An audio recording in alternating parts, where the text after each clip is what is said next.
Growing up, I was never afraid of clowns. They were just colorful entertainers at birthday parties and circuses, always smiling, always cheerful. That all changed one fateful Halloween night when I was 12 years old. My friend Jacob and I decided to explore an abandoned house at the edge of our neighborhood. It had been empty for years, rumored to be haunted, but we were feeling brave and wanted a thrill. We snuck out after dark, our flashlights barely cutting through the thick, eerie fog that enveloped the street. As we approached the house, an unsettling feeling crept over me. The windows were broken, and the door hung on its hinges, swaying slightly in the breeze. Jacob nudged me, grinning, and we stepped inside. The air was musty, and the floor creaked with every step. Shadows seemed to dance along the walls, making the old, decrepit furniture look even more sinister.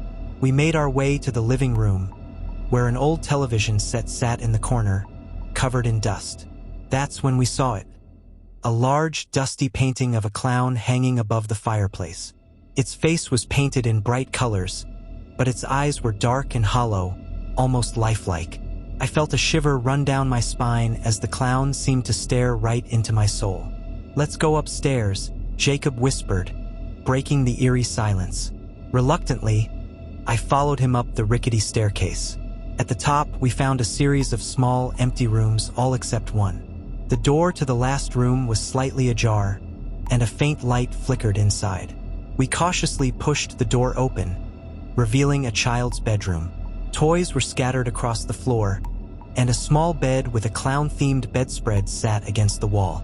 On the dresser was a collection of old clown dolls, their painted smiles now appearing twisted and malevolent. Jacob picked up one of the dolls, examining it. "These things are creepy," he said, tossing it back onto the bed. Just then, the temperature in the room dropped, and the door slammed shut behind us. Our flashlights flickered, and I felt a cold, clammy hand brush against my shoulder. I spun around, but there was no one there. The light in the room grew dimmer, and a soft, mocking laugh echoed through the walls. I grabbed Jacob's arm, my heart pounding in my chest. "We need to get out of here," I said, my voice trembling. As we turned to leave, the painting from the living room flashed before my eyes. Only this time, the clown's face was different. It was sneering, and its eyes were glowing with an unnatural light. The laugh grew louder, more menacing, and the shadows in the room seemed to come alive, inching closer. We bolted for the door, but it wouldn't budge. Panic set in as we pounded on it, desperate to escape. The laugh turned into a high-pitched shriek, and the room filled with an oppressive darkness. I felt hands grabbing at me, pulling me down, and the last thing I saw was the clown's face, grinning wickedly as everything went black. I woke up in the hospital the next day, with no memory of how I got there. Jacob was there too, but he was different, quiet, distant. We never spoke about what happened that night, and our friendship slowly drifted apart. Years later, I returned to the old house, now condemned and scheduled for demolition. I walked through the decaying rooms, my heart heavy with dread. As I reached the living room, I saw the painting of the clown still hanging above the fireplace, its eyes following me. I couldn't shake the feeling that the clown was still there, lurking in the shadows, waiting for its next victim. And sometimes, late at night, I hear that same mocking laugh, reminding me that some nightmares never truly end.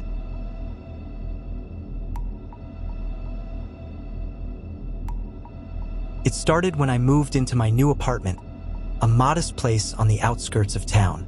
The building had that old, creaky charm. Wooden floors that groaned underfoot, walls painted in colors faded by time, and a faint smell of mildew that I convinced myself I could live with. It was affordable and close to work, so I ignored the eerie silence that seemed to envelop the place every evening. One night, after unpacking most of my belongings, I decided to treat myself to a late dinner and a movie. The clock read 11:45 p.m. when I turned off the TV, feeling a heavy weariness pulling at me. As I headed to the kitchen to grab a glass of water, I noticed it for the first time. From the corner of my eye, in the hallway that led to my bedroom, there was a shadow, an odd, misshapen silhouette. At first, I thought it was just the pile of boxes I hadn't unpacked, but something about its form felt off. It was round at the top, narrowing at the bottom, almost like a person. I turned on the hallway light, expecting the shadow to vanish or reveal its mundane source. But there was nothing there, just an empty hallway. Shaking it off as fatigue playing tricks on me, I went to bed. That night, I dreamed of laughter, high-pitched, giddy, and relentless. It wasn't cheerful laughter. It was mocking, echoing in the void of my dream. When I jolted awake at 3:14 a.m., the sound seemed to linger, fading slowly into silence. The next morning, I dismissed the experience as nothing more than a strange dream. But over the following nights, the shadows returned. Each time, they seemed to grow clearer. The round top began to resemble a head, and I could swear I saw the faint outline of a grin. One night, after waking from another dream filled with haunting laughter, I decided I'd had enough. Armed with my phone flashlight, I marched into the hallway to confront whatever was there. My pulse raced as the beam of light cut through the darkness. There was nothing, but the shadow persisted. It wasn't on the wall, it was standing. Frozen in place, I stared at it. My flashlight flickered, and for a split second, I saw it. A clown. Pale white face, red nose, smeared black paint around its eyes, and the widest grin I'd ever seen, stretching unnaturally across its face. I stumbled backward, dropping my phone, and when I looked up, the hallway was empty again. I called my landlord the next day, trying to find out if the apartment had any history. He was dismissive at first, but when I mentioned the clown, his tone changed. He stammered, saying he didn't know much, but that a tenant years ago used to be a children's performer. He left suddenly and never returned. The sightings escalated after that. The clown wasn't confined to the shadows anymore. I'd catch glimpses of it standing in my bedroom corner, its head tilted, or reflected in the TV screen when it was off. It never moved toward me, but its presence grew more oppressive each time. The final straw came 2 weeks ago. I was in bed, staring at the ceiling, too scared to close my eyes. The laughter started again, soft at first, then louder, echoing from the walls. When I turned to my side, I saw it.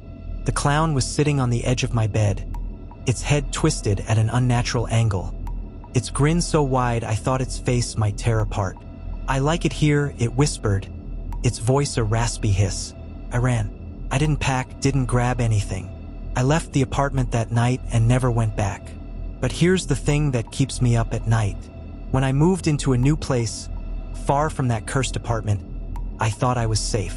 Last night, I turned off the lights to sleep, and for a moment, I saw a shadow in the corner of the room. And I swear I heard the faintest sound of laughter.